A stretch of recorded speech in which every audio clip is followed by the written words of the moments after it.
Welcome back, fourth graders.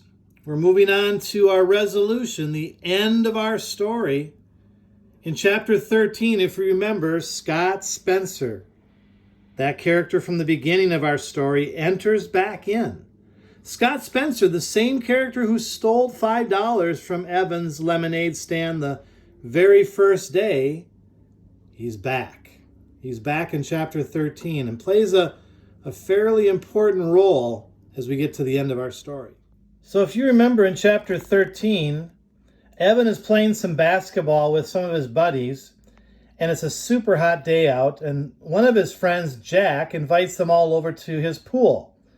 So the boys all go over there, and Evan is borrowing some swimming trunks from Jack. So he took his shorts. It says here, it felt good to drop the heavy shorts with the envelope stuffed in the pocket.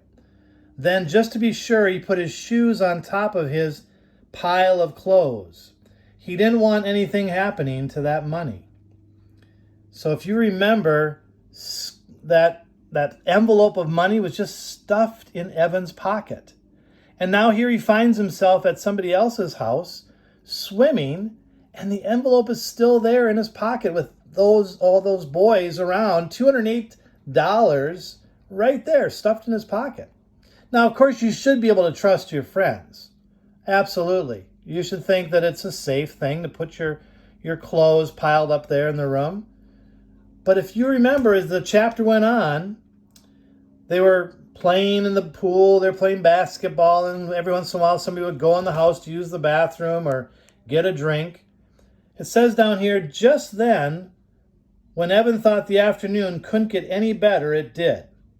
Scott had gone into the house to go to the bathroom, and a few minutes later, he came out dressed, his hair still dripping down his back.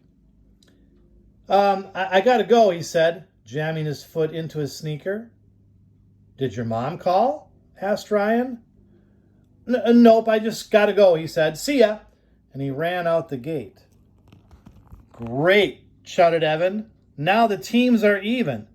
And they went back to playing pool hoops. Evan didn't think about Scott Spencer for the rest of the afternoon. He didn't think about Scott Spencer until he went into Jack's bedroom to change back into his clothes and noticed that his shoes were on the floor and his shorts weren't folded up anymore. Inside the study guide for chapter 13 last time, there was this inferring page. Remember, inferring is to use clues to try to figure things out. And the question asks, why did Scott decide to leave so quickly? Cite evidence from the story to explain. Well, I have a pretty good guess as to why Scott decided to leave so quickly. Maybe you did too as you were reading that. Maybe take a second to talk amongst your class about what Scott was up to. And what's the evidence from the story that helps you figure that out? We could even go back to the beginning of the story for some evidence that helps us with our inferring or our inference. Well, you have some inferring that you did about Scott Spencer, and now we move into our assignment for today, which is chapter 14, called Reconciliation. We've had some really challenging words at the start of our chapters, and this is definitely one of them. A lot of syllables, kind of like our figurative language. The word reconciliation. Let's all try saying it together on 3. Unmute, say it, and then mute again. Let's try on 3, reconciliation. Ready?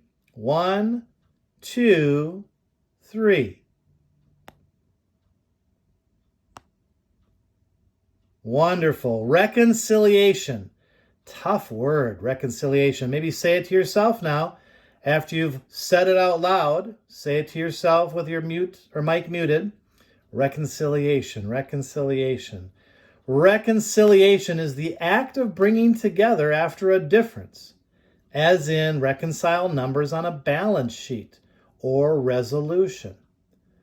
I wonder what they're going to do in this chapter that's reconciliation, the act of bringing together after a difference. Who has a difference?